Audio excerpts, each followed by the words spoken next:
Granny here coming at you with a review on a survival game. Right now, this game is available for free if you have PlayStation Plus Premium.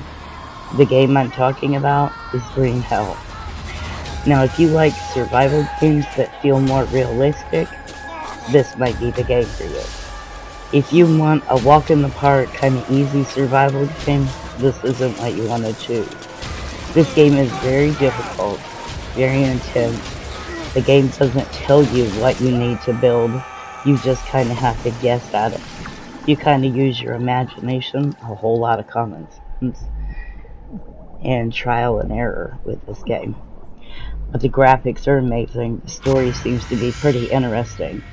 Now, I haven't played it fully all the way through, so I can't tell you about the ending or if the story continues to be a good storyline.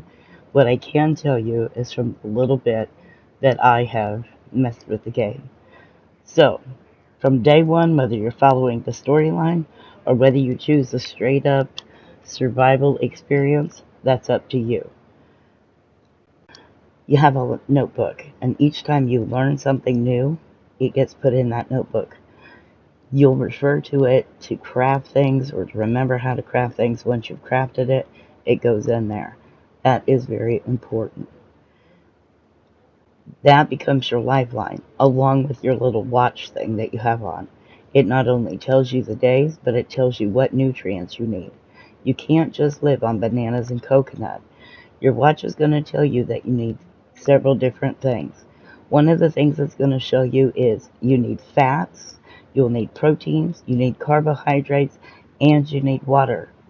So each one of those little icons on your watch coincides with one of the macronutrients that are in the book.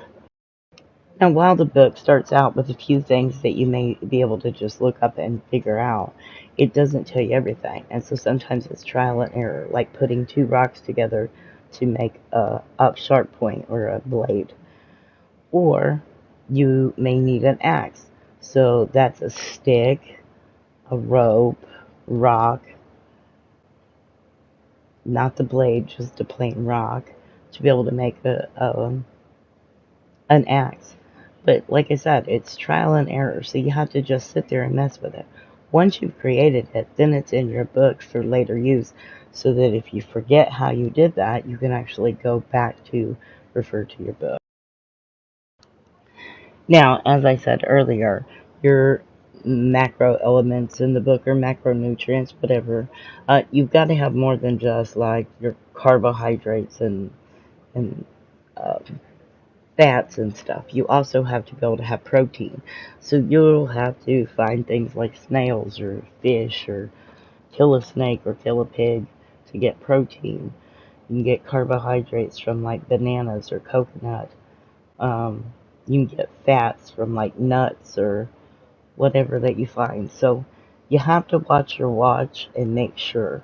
You also have to make sure that you're not drinking unclean water. If you start drinking unclean water, you're bound to get parasites. If you get parasites, you've got to find a certain mushroom, and then that mushroom will help with getting rid of the parasites. This game is not like any of the other survival games that I played. It's you got to build a shelter, you got to build fire, and you got to find food, and you got to do this and that. This one you get exhausted. So if you're doing a lot of work, you're going to run out of energy a lot faster than most games. And so far, the only way that I've found that you can bring up your energy levels is to literally rest.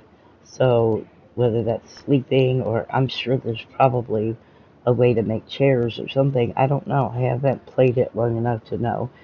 All I know is that for those of you who watch my channel, I play with my daughter Katara, and Katara and I played for just a short period of time, and we caught parasites, we had leeches, we caught fever and died. Now, when you die, it does drop your stuff where you died. It didn't drop all of my stuff, it was just a few things. but I was able to pick up the majority of my stuff. Now, I no longer had, like, my tools, so my axes and my spears and all that were gone, but, like, the food that I had, or some of the sticks and things like that that I had in my backpack were still there. If you're playing multiplayer and one of the players passes out, you actually can go up and revive them or wake them up, whatever. But if they don't resolve whatever condition made them to pass out or whatever, they will pass out again. So it just goes right back to the same thing. You've got to fix the problem or you die. But so far, this game probably is a 10 out of 10 for me. Um, I'm still learning the game. I'm anxious to play the game. I want to find out the storyline, see what's going on, and I don't want to give any spoilers here on the storyline, but I do plan to come back and review the game after I have done a full playthrough and the storyline, and give it another review. But right now, for me, it's a 10 out of 10. It's a definite play if you're looking for something challenging. My thing has been, I've been really into survival games for quite a long time, but they're starting to become a little mundane because, like, you start to learn the game so well and it actually becomes boring because there's not much of a challenge for you anymore. The part that makes me the most excited about this game is the simple fact that it is extremely challenging. From finding rattlesnakes to headhunters or cannibals, whatever you want to call them out there, yeah, it looks pretty intense. So I can't wait to jump right in. Anyway, I hope this review kind of helps you to decide whether you want to buy the game or play the game or download the game, whatever you're going to do. But anyway, I just thought I'd give my opinion, but that's all it's been, my opinion. Anyway, you let me know in the comments what you think about this game if you've played it before, or if you go and play the game. Let me know if you play it. Just come back and leave me a comment that you played it and what your thoughts were. Alright, till next time. Keep gaming, people.